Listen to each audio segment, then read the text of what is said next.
बात आती है ये कि आप अपोजिट तो निकाल लोगे, लेकिन अगर क्वेश्चन किस प्रकार से पूछे जाते हैं, साधारण भाषा से या खुले भाषा से। खुले भाषा से कैसे क्वेश्चन पूछे जाते हैं, ये तो पहला क्वेश्चन आपके सामने है। दी गई आकृति को देखकर बताओ कि इनमें से कौन सी आकृति बनाई जा सकती है।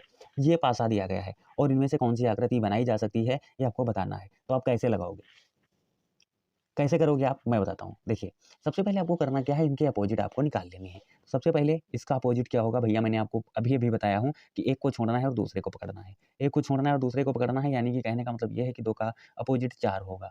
अगर 2 का अपोजिट 4 होगा तो 3 का अपोजिट भैया 5 होगा। तो 3 का अपोजिट क्या होगा, 5 होगा। तो बचा क्या, 1 और 6, तो 1 का अपोजिट क्या होगा, 6 होगा। ठीक है, 1 का अपोजिट क्या होगा, 6 होगा। अब आपको करना क्या है, उस फलक को पकड़ना है कि जो दोनों चीज़ें ना दिख रही हों।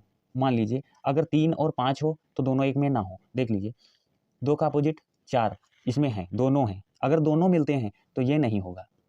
अगर आपस में अपोजिट, क्योंकि आप सभी को पता होना चाहिए कि अगर आप सन देखोगे तो आपको पुत नहीं दिखाई देगा। अगर आप हेड देखोगे पैसे का तो आपको टेल नहीं दिखाई देगा, क्योंकि आमने-सामने में अगर ये आप देख रहे हो तो पीछे का सिरा आपको दिखाई नहीं देगा। अगर ये आप देख रहे हो तो ये नहीं दिखाई देगा, अगर ये देख रहे हो तो ये नहीं दिखाई देगा। उसी प्रकार से अगर आप 2 देखोगे तो 4 आपको नहीं दिखाई देगा। लेकिन यहाँ पर भैया इसमें तो दोनों दिख रहे हैं, दोनों दिख रहे हैं तो ये नहीं होगा। अब इसमें देख लीजिए, 3 का अपोजिट 5 है, इसमें भी दोनों दिख रहे हैं। अगर या तो एक दिखे या तो ये दिखे और या फिर ये दिखे, दोनों नहीं दिखना चाहिए। अगर आप सिक्का एक सामने की तरफ लेते हो, जैसे मैं बताता हूँ। जैसे मान लीजिए ये एक सिक्का है, इधर हेड है और इधर टेल है। अगर हम टेल देखते हैं तो क्या आपको हेड दिखाई देता है? देता है? नहीं देता है। आपको हेड दिखाई देता है? नहीं देता है। अगर आप हेड देखते हो तो क्या आपको टेल दिखाई देता है? नहीं देता है ना। उसी प्रकार से ये अपोजिट है, एक दूसरे के अपोजिट हैं दोनों।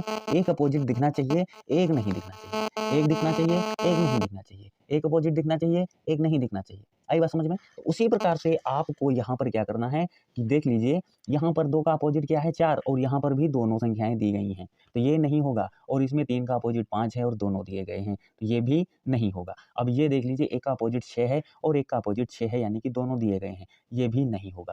अब इसमें देख लीजिए, एक का अपोजिट 2 है, एक का अपोजिट 2 है, इसमें एक का अपोजिट 6 है और 3 का अपोजिट 5 है और इसमें भी खाली 3 है। तो हम कह सकते हैं कि करेक्ट आंसर क्या होगा, डी होगा। दी गई आकृति में से डी जो ऑप्शन है, ये आकृति बनाई जा सकती है। आई बात समझ में?